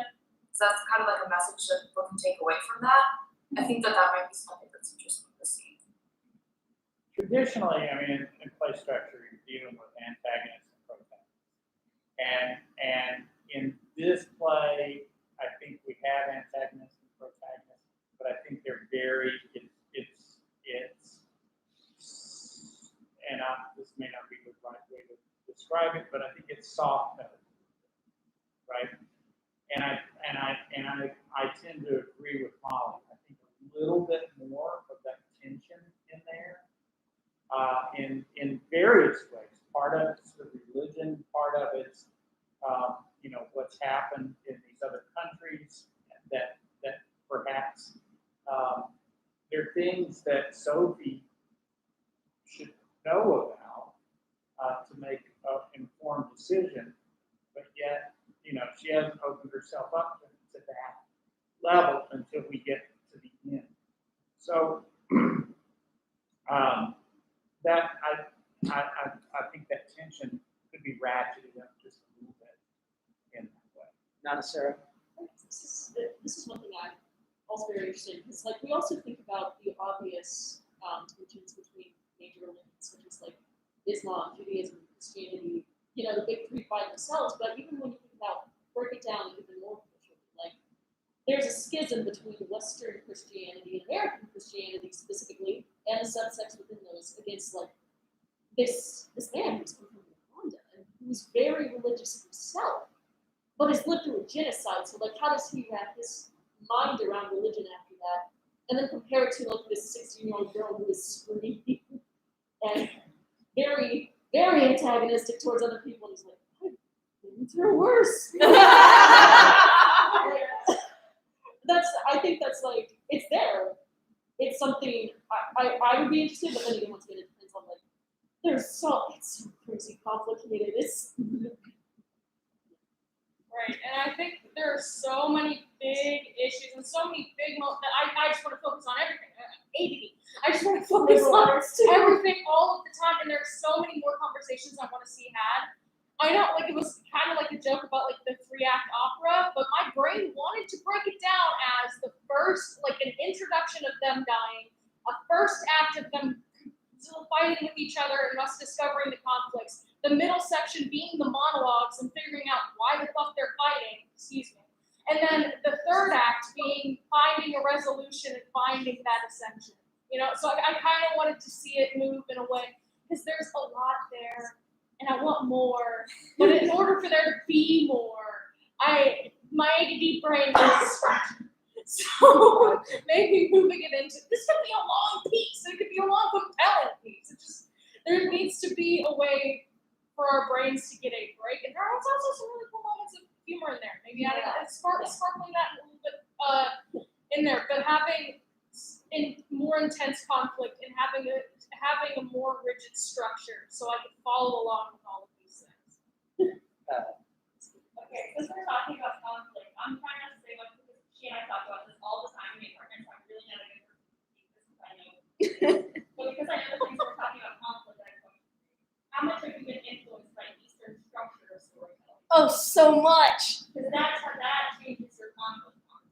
Right. So there's definitely a window open on my laptop still right now about Kisho Tenketsu, which is a Japanese format of storytelling, which instead of having this Western, instead of having this like this big arc and this big spike in conflict. They don't necessarily use it in the same way, and it's described instead as introduction. The 4 sections are introduction, development, twist. They don't call it conflict. They're like, a twist happens, and then the conclusion. And so, like, the example that they usually give is like panels, and like the first one is a girl walks over to a vending machine, and then the second one is she presses the button to get her drink, and then the third one is it doesn't come out, so she hits it, and then the fourth one is she's grabbed her drink. And so, like, as a from Western dramatic structure, we'd be like, oh, well, the conflict was that the vending machine didn't work and she had to hit it, and that's how it's, and that's like kind of grasping at straws to call that conflict. And so there's definitely evidence of that style of storytelling that doesn't have that strong 1, 2, 3 end. Yeah, and just to wrap this up, we're at 9:30. I want to little thing about that conflict. Yeah, so there's this Western style of storytelling that craves more of that conflict and craves them that they got to overcome something to come to ascend and have this realization that heroic journey, that hero's journey type thing as part of Western civilization. But these are different styles of storytelling, and some people crave that. I hear over here that we enjoyed not having the conflict. That felt like a panacea. And is it an option that Jews and Muslims don't fight with each other? Like, is that even an option? Saying they brought that maybe. I don't know. I'm not coming from either of those cultures, so I can't say. But we assume that religious people are going to fight with each other. And we're living in a polarized world where everything is conflict in your face, extreme. But you don't have that here. And so we feel, wait, why aren't they fighting? They should be fighting. Christians and Muslims should be fighting. This isn't making any sense.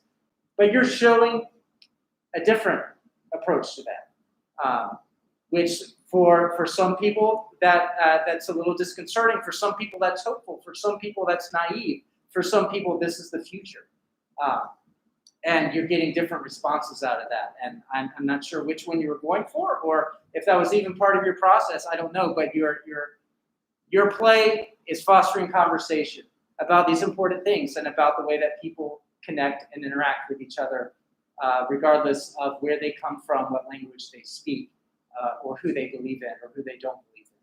And I think that is what theater is all about, bringing people together in a physical space, in a play, in life. So theater can save the world. And with that, I want to thank you all for being here. We'll be again tomorrow night. If you enjoyed this, tell your friends and join us again tomorrow, same bat time, same bat channel. Thank you so much. Thank you for your work.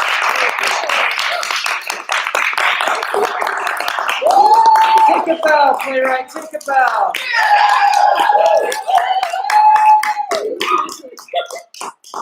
Thanks so much. Be safe. Have a good night.